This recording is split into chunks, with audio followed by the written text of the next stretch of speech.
लोगों के सामने दिखाना चाहूंगी।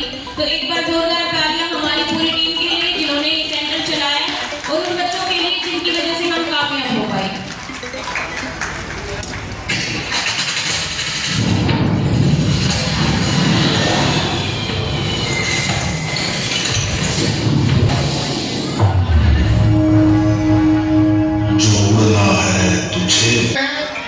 संत शिरोमणि संत गोविंददास जी महाराज जी के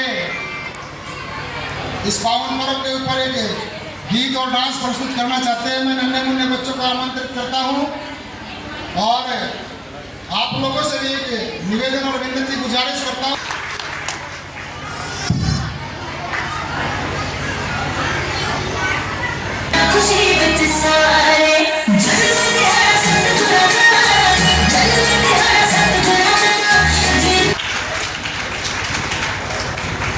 आपके अपने भिवाड़ी के सांसद चौधरी धर्मवीर सिंह जी के सुपुत्र और मैं ज्यादा समय न लेते हुए भाई मोहित जी को आमंत्रित करता हूं, वो आए और इस कार्यक्रम को संबोधित करें। भाई मोहित जी।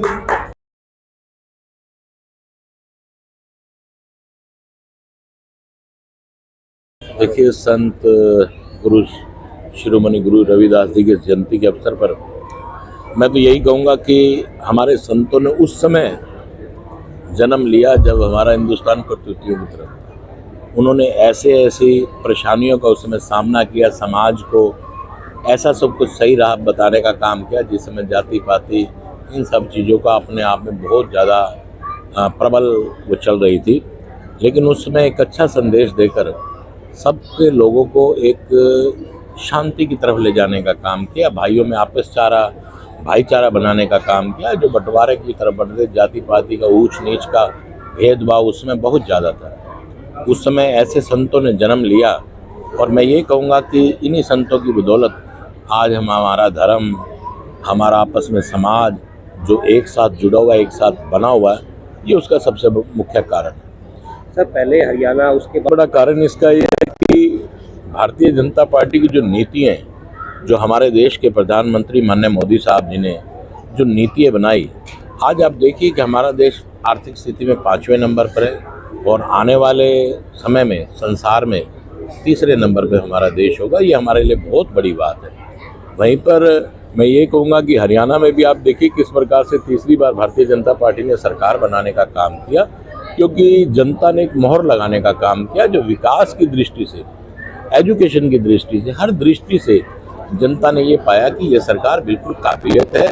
और उसी प्रकार से केंद्र में भी तीसरी बार भारतीय जनता पार्टी की सरकार बनने का जो अवसर प्राप्त हुआ, कि हमारे देश के प्रधानमंत्री उनकी नीतियों पर काम किया। और मैं ये कहूँगा कि आज आपके समक्ष है कि हिंदुस्तान का पूरे संसार के नक्शे में एक नाम है। जो हमारे भाई विदेश में रहते हैं, आज उन्हें बड़े ही प्यार से, बड़े ही एक सम्मान की दृष्टि से देखा जाता है। इसका कारण हमारे देश के प्रधानमंत्री और उनकी नीतियाँ।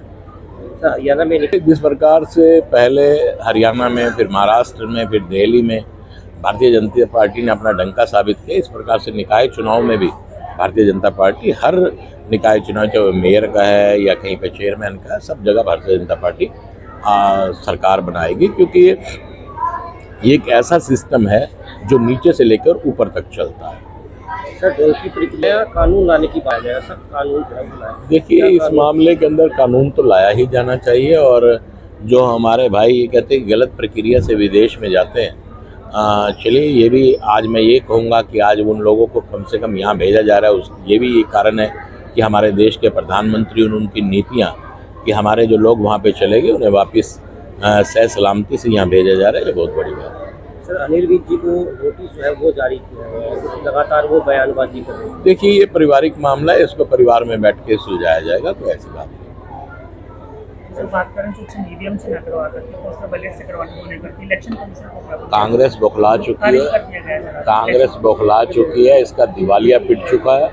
दिमागी तौर पर ये बौखलाहट है, क्योंकि कहीं पर भी अगर हम बात करें, हरियाणा के हालात आपके सामने कि आज तक वो अपना नेता नहीं चुन पाए। अगर हम दिल्ली की बात करें तो 0/0 लगातार दिल्ली में 0/0 रिजल्ट आ रहा है, चाहे वो लोकसभा का मामला, चाहे वो विधानसभा का मामला। भूपेंद्र सिंह हुड्डा और दीपेंद्र सिंह हुड्डा जो है प्रधानमंत्री जी से मिले हैं, मोदी जी से उनकी मुलाकात भी हुई है। कहीं ना कहीं कयास जो है वो भी कांग्रेस पार्टी भी लगा रही है कि कहीं कुछ, क्या आप किस तरह के मायने जो है वो लगाए जा रहे हैं? देखिए, मैं ये कहूँगा कि मोदी साहब का हृदय इतना नरम है कि वो कुछ भी है, मुख्यमंत्री रहे हरियाणा के, तो सैकुशता पूछना तो कोई बुरी बात नहीं, उन्होंने सैकुशता पूछी है। ये तो वही बात गई ना, हम लोग एक परिवार के सदस्य हैं, कोई पक्ष में कोई विपक्ष में, अलग विषय है। लेकिन मोदी साहब का मैं कह रहा हूँ हृदय बड़ा दिलदार हृदय के व्यक्ति हैं, जिन्होंने हुड्डा साहब से कहा कैसे हो, क्या चल रहा है, उनके बेटे से भी उन्होंने पूछा। तो ये सब अच्छी बात है, पूछना चाहिए। सर, अरविंद केजरीवाल बैठक की है तो क्या कहना चाहिए? अरविंद केजरीवाल सत्ता के बिना नहीं रह सकता, कुर्सी के बिना नहीं रह सकता। अब उसका मन है कि यहाँ से दिल्ली से तो लोगों ने मुझे नकार दिया है, अब उनकी चेष्टा है कि कम से कम और कुछ ना हो तो पंजाब का ही मुख्यमंत्री बनूं, ऐसी सोच विचार है। क्योंकि जो मोह है, जो लोभ है, जो लालच है, कुर्सी का लालच जा नहीं रहा।